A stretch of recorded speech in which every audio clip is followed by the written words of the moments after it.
So I would argue even a high school quarterback in this situation would know it would be better to just go ahead and take the sack.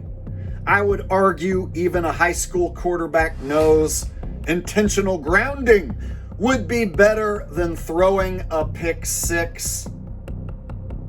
So how come the quarterback in the Super Bowl, who's a professional, decides to throw this ball as he's getting hit? The only way this makes sense is if they're playing scripted, fake, phony football. Welcome back, disgruntled sports fans. Super Bowl 60 is officially in the books. And y'all, I gotta be honest, that was one of the more lackluster and boring Super Bowls I have ever had to sit through. But I did find some scripted, phony-looking plays that I'd like to break down for you guys. So without further ado, let's go ahead and get into this breakdown video. So the first play that I spotted that was super phony didn't even happen until the second half. You got tight end Barner here who goes in motion. And then they just leave him wide open. Nobody gonna cover that tight end right there? Nope, nobody.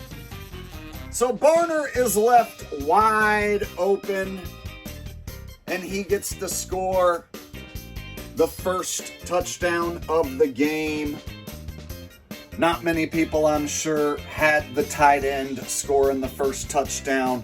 So I'm sure those who did got paid out very well. So for those of you who are new to my channel, what I basically show is that all the players on the field are in on the act of playing pretend football. Here it is, the biggest game of the year, and the New England defense just forgets to cover the tight end. Leaves him wide open for an easy cupcake touchdown. There weren't many bright spots for the New England offense in this game, but they were given this scripted hurdle play. So they had a few plays where they got to look good.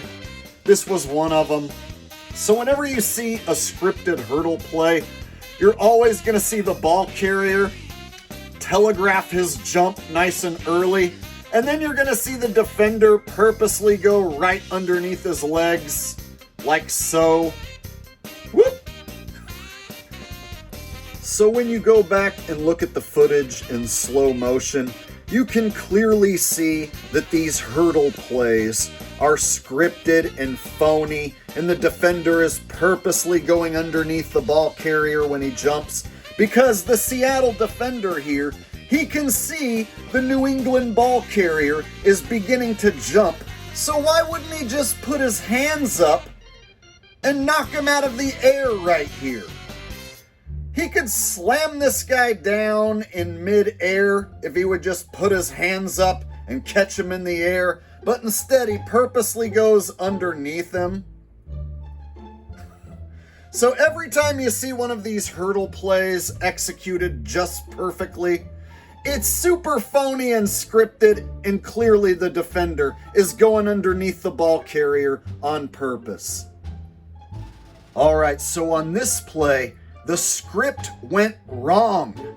Let me explain. Drake May on first down has a wide open man right here, and he also has another open man over here. And this is first down, so why wouldn't he just dump the ball off to one of those two open guys?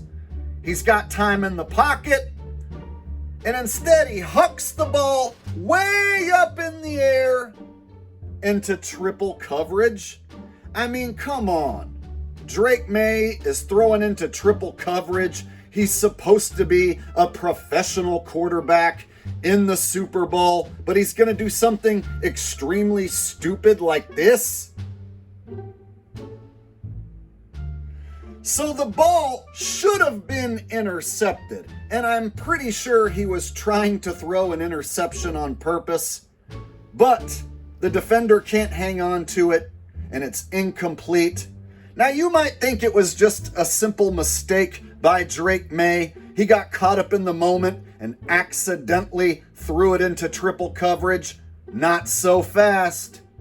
So just after that last play, Drake May scrambles for a first down, and then a few plays later, after they're pretty sure everyone forgot about him throwing the ball into triple coverage, they basically rerun the same play where Drake May purposely throws the ball into coverage, except this time he makes sure to throw it right to the Seahawks, and this time they make sure to intercept the ball.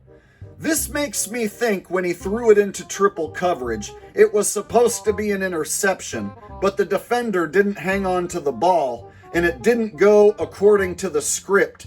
So, a few plays later, he threw it right into coverage again, except this time it was even more obvious. He threw it right to the Seahawks, and this was the closest New England receiver. He was nowhere near the ball, had no chance at making that reception. Clearly, Drake May threw this interception on purpose, and I'm pretty sure he was trying to throw it on purpose a few plays earlier.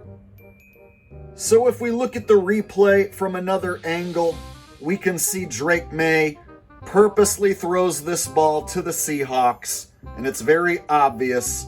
Both the receiver and the defender can see the incoming ball, but the receiver's going to continue running his route away from the ball while the Seahawks intercept it. Look at the receiver way back there. He kept on running his route after he saw that the ball was going to be underthrown. He didn't even try and make an attempt to cut back and knock it down. So clearly this was a scripted, purposely thrown interception. And last but not least, we have the number one most rigged play of Super Bowl 60. And it's the play that basically put the game away for the Seahawks. They bring pressure. Drake May sees the incoming pressure. He knows he's about to get hit. The best thing you can do right now, since it's first down and there's still time left in the game, go ahead and just take the sack. But instead, Drake May decides to throw the ball as he's hit, and it goes right to a Seattle defender. Drake May, what was the reason you decided to throw that ball?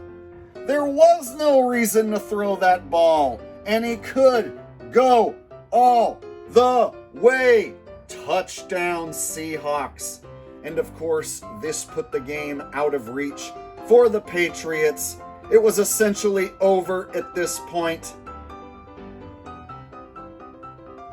So when we take a look at the replay, we can clearly see the pass rush coming right at Drake May. He can see this defender right in his face.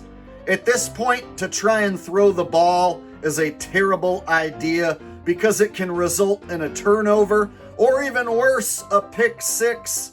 So, as much as it sucks to take a sack, it's actually the better thing to do right here. Just go ahead and take the sack. Live to fight another day. Live to play another play, so to speak. So Drake May right here, yeah, he should just be tucking that ball away and taking this sack. In fact, if he is going to try and throw it away, intentional grounding would be better than throwing a pick six. But instead, he tries to throw it as he's getting hit. Terrible decision. But this is scripted pretend sports entertainment ball, so it makes sense that he throws it right to this Seattle defender. And then, of course, this big New England lineman here doesn't tackle the defender. He makes sure not to make any tackle attempt whatsoever. So I would argue even a high school quarterback in this situation would know it would be better to just go ahead and take the sack. I would argue even a high school quarterback knows intentional grounding would be better than throwing a pick six. So how come the quarterback in the Super Bowl, who's a professional, decides to throw this ball as he's getting hit? The only way this makes sense is if they're playing scripted, fake, phony football, which is exactly what is happening.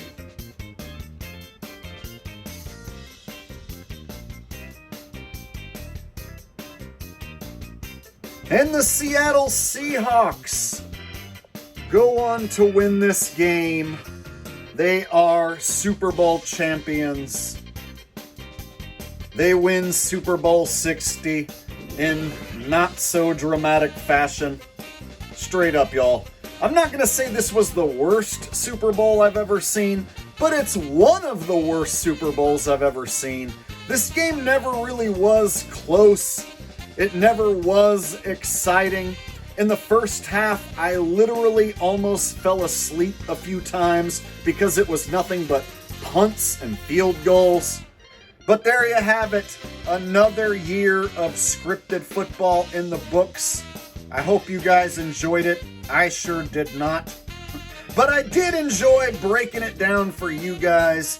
So if you're still here watching at this point, can you do me a favor and hit the thumbs up button? Make sure to like this video. Make sure you are subscribed with the bell notifications turned on so you don't miss any of my uploads. And from the bottom of my heart, thank you for watching. Enjoy your off season. Bye-bye.